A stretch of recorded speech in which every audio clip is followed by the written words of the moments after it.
Welcome to the Engage with Oceans podcast. Rather than doing a specific question today, we are joined by Bendik Søvegjarto, the CEO of Bluegrove, the company behind the podcast series. Bendik, welcome. Thank you, Dennis.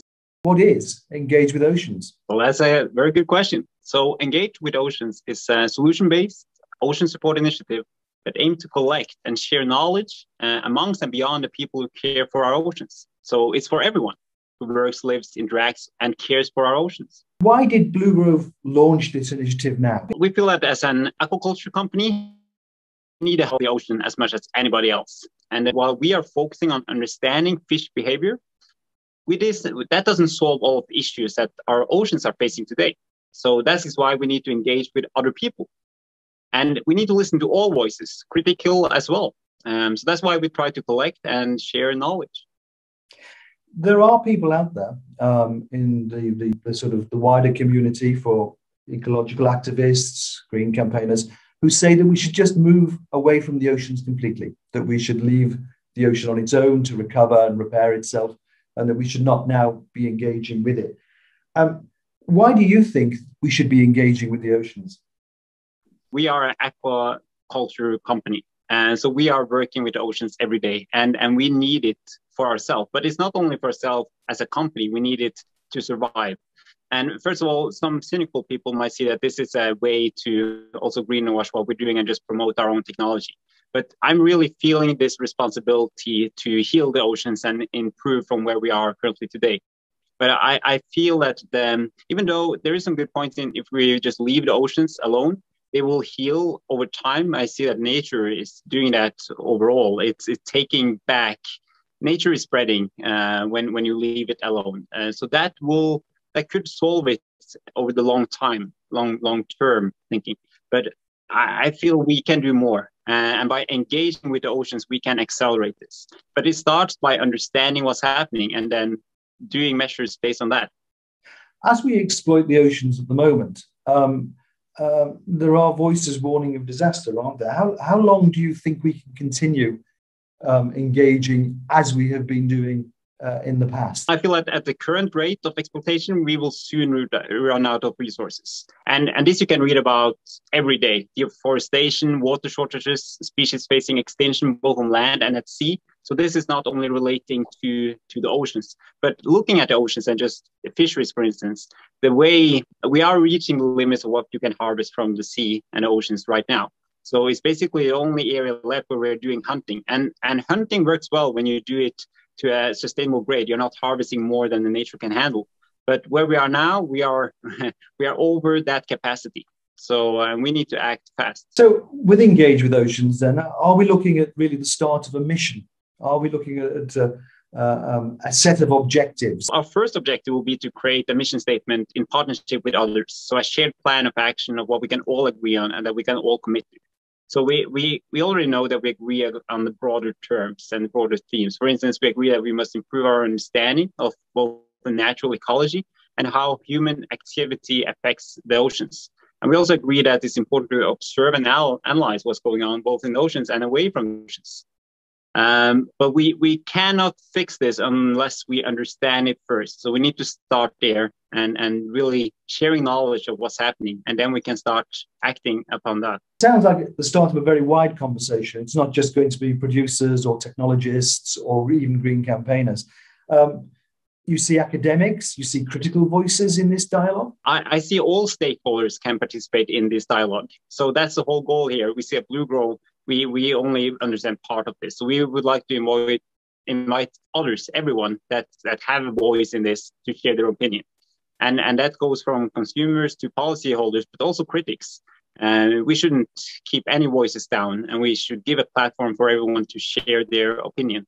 So looking at other initiatives, for instance, it's very easy to have a one-sided perspective what you're doing. But here we want to be all-inclusive for everyone to share what they think. I mean, you're the CEO of an aquatech company, yeah? But do you think that technology holds the solution of itself, or do you think it's just a part of a much wider solution? Field technology is a very good way to understand what's happening, and their technology is the right way to go. And I of course like very much data-driven approaches to things. But in order to address this, technology is definitely not enough. So you need to get regulations in place to govern how we are working with the oceans. But technology is also a way to monitor that that's actually happening.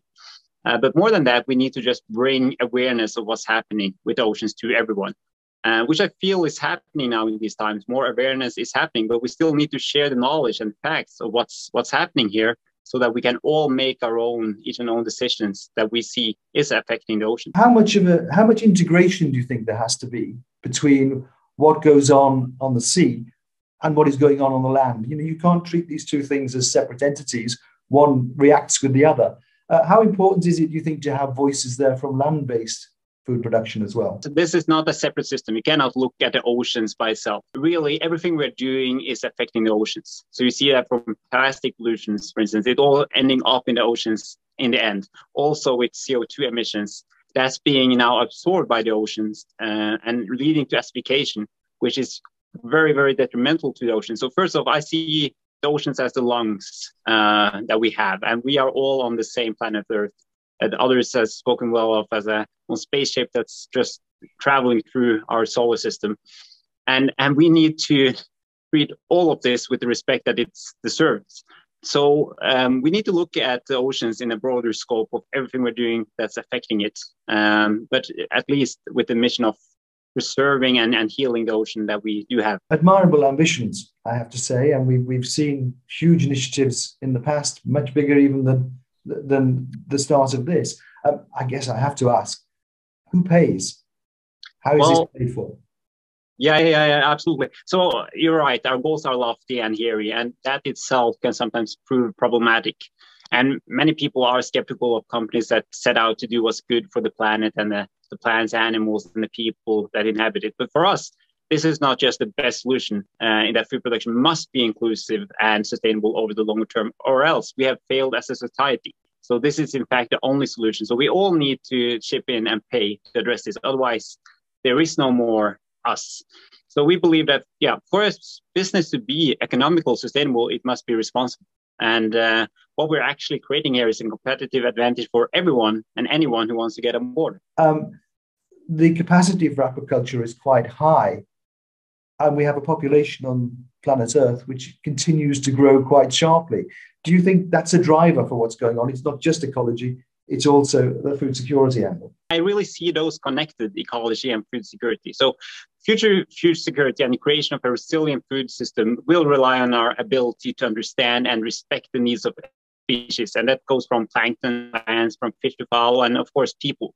And I feel that our ability to learn, to better understand and interpret nature's signals, and to optimize some food production based on the rhythm and cycles of nature, that will rely on modern technology. And when you have control of the ecological balance and you're using tech to understand that, you're also improving the resilience of your food production methods and thus the food security.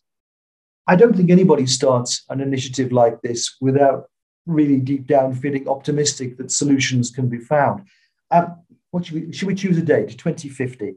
How optimistic are you that the state of the oceans in 2050 will be better than the state of the oceans now? Those people who already know me, they know that I'm a very optimistic and positive person by nature. But I must say that even though I am by general quite optimistic, I'm worrying about the future state of our oceans, because if you're continuing the way we are doing things right now, it's not looking good. But I really believe in the power of people working together, and that can make a huge impact, and we can make a difference here. But it's not enough to just leave it alone. We need to step up and engage with the oceans. And if we do that, then I'm a believer. Engage with Oceans is currently a series of podcasts, but it's a very wide discussion that is going to be had within these podcasts. Do you see this initiative growing bigger than the digital presence that we're doing now? Do you see the start of a much louder and much longer conversation? That's my hope. That's why we are kicking it off. And we really hope that this will be picked up and spread. And again, be all inclusive. So this is just our initiative to spark something here. And I don't know what Engage with Oceans will be then. Maybe it will be a think tank. But I just know that we need to, and I feel I need to do my part to start this. And let's see where it goes.